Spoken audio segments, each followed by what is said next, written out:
Tenemos a Pablo Melicchio, ¿no? Que es Seguramente, sí. psicoanalista, Sí, sí. para poder hablar con él, para entender un poco más qué es lo que nos está pasando como sociedad. Pablo, ¿cómo te va? Aquí Ale y tu tocayo te saludamos. ¿Cómo andás? Hola Ale, hola Pablo, ¿cómo están? Bueno, pensando un poco en voz alta y tratando de entender qué es lo que nos está pasando como sociedad. Yo noto particularmente, más allá de haber sufrido algunos hechos últimamente que tuvieron que ver precisamente con actos violentos en plena jornada de trabajo, noto que tenemos una intolerancia a todo, ¿no? Y que enseguida se pasa a la acción, al golpe, a la discusión, al grito. ¿Qué nos está pasando como sociedad, Pablo? Sí, es una pregunta muy amplia, ¿no, Pablo? Yo creo que un poco ustedes lo decían recién, hay un poco más de violencia, puede tener que ver con todo lo que generó el estar dentro de casas, el año y medio de pandemia, la conexión con la enfermedad, la muerte, muchas familias que se desestructuraron, mucha gente que perdió el trabajo. Bueno, me parece que en la calle es como el lugar donde se reproduce ese mundo interior que está tan trastocado en muchas personas. Ahora, cuando ponemos el foco en la juventud, y esto me preocupa muchísimo a mí, me parece que hay que aclarar que es una parte de la etapa adolescente, una parte de la juventud, que sin lugar a dudas yo prefiero poner el foco en los adultos, ¿no? Porque siempre la adolescencia es transgresión, siempre la adolescencia es ir más allá para ir afirmando la personalidad, ¿no? Y es muy probable, por todos los estudios que hacemos los psicólogos y lo vemos en el consultorio, que aparecen pequeñas transgresiones, pequeñas violencias que no son desarmadas a tiempo y que van creciendo en intensidad, ¿no? Entonces después se dice la violencia de los jóvenes, pero yo me pregunto dónde están los adultos, escuchan, ponen límites a tiempo, registran lo que los jóvenes están manifestando tempranamente.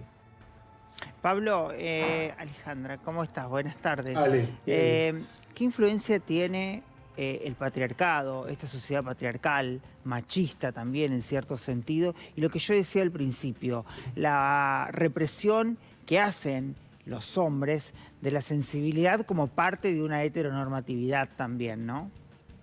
sí, es muy interesante, esa es la otra vía de análisis cuando hablamos de la violencia social. Todavía queda mucho por desmantelar la posición de, digamos, toda la transmisión del patriarcado y el machismo, y el hombre como el sujeto que tiene que manifestar fuerza física, poder económico.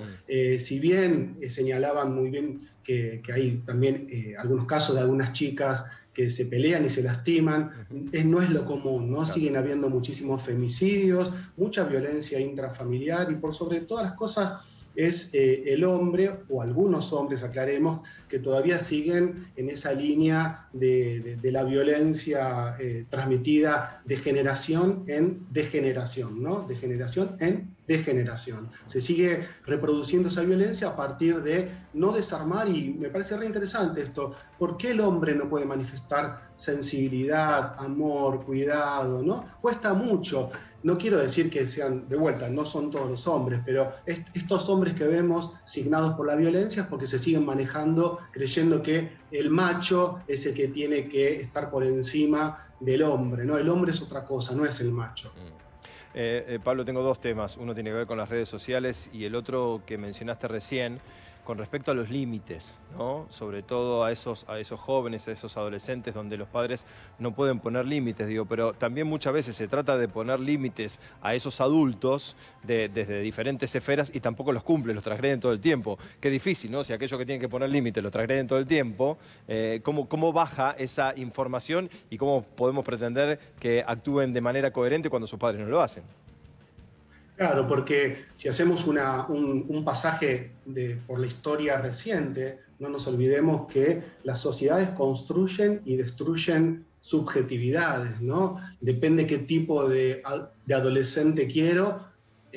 Hace 40 años, Claro. ahora va a ser en pocos meses 40 años de Malvinas, a los 18 años un adolescente, no era un hombre, un adolescente podría ir a la guerra. Hace 30, 40, 50 años una mujer de 17, 18 años, que no era una mujer, era una adolescente, era obligada a casarse y a tener hijos. Entonces es muy preocupante cómo los adultos utilizan a los jóvenes acorde a la preponderancia económica, las necesidades sociales.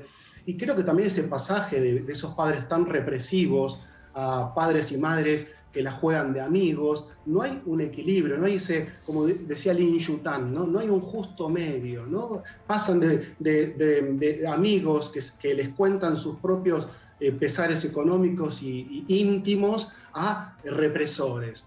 Y eso creo que le hace muy mal a las adolescentes y a los adolescentes. Necesitan posturas claras, ¿no? Padres que abran el diálogo, que escuchen y que pongan límites. Claro. La adolescencia necesita de límites, y límites no es ser violento, es registrar, ¿sí? Si un adolescente llega más tarde, si estuvo fumando marihuana, abrir el diálogo, ¿no? Porque siempre va a dar signos un joven, pero no necesariamente del otro lado va a haber alguien que registre esos signos que van dando. Entonces después puede crecer la intensidad del malestar de esa juventud que se va a manifestar en la calle, donde a lo mejor después el registro lo pone la justicia, la policía, y se empieza a discutir si bajar la edad de inimputabilidad y toda esa cuestión punitiva, ¿sí? Y creo que el adulto aparece por lo punitivo porque no apareció antes de la contención y el amor. Pablo, ya te dejo, Ale, porque estamos viendo imágenes y siempre me impacta también cuando vemos esas escenas de violencia y se pone a registrar con los teléfonos para después subirlos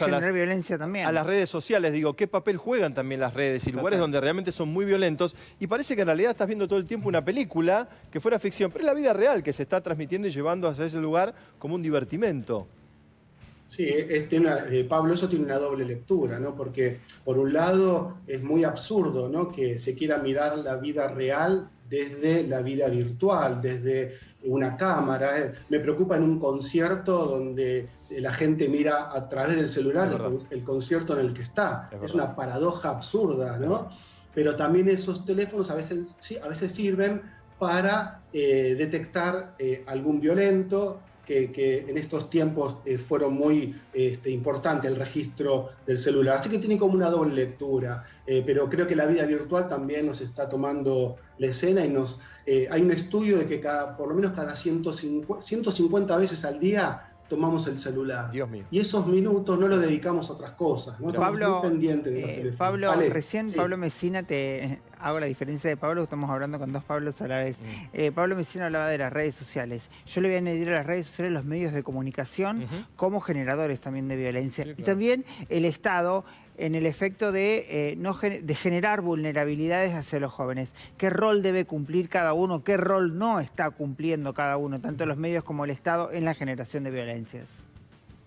Sí, creo que cuando se pone solo... Bueno, acá tenemos un buen ejemplo que estamos trabajando en equipo nosotros ahora, ¿no? Estamos hablando de la violencia, pero también estamos hablando y desarmando y ayudando a pensar. Cuando solo se proyecta en las pantallas, en la televisión, en los medios, cuando solo se proyecta la violencia y no se convoca a un profesional para ayudar a pensar, a desarmar la violencia, muchos medios lo que hacen es reproducir la violencia porque genera rating, ¿no?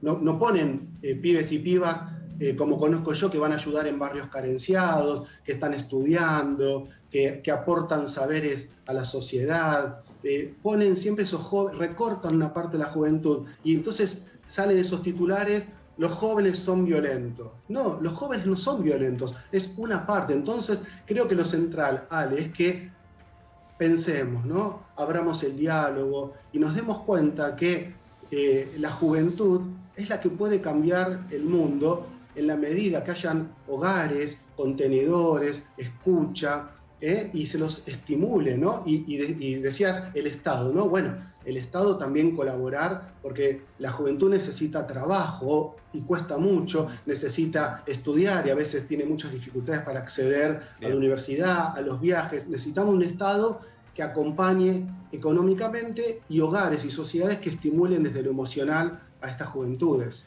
Pablo, te agradecemos mucho este contacto con C5N. Gran abrazo.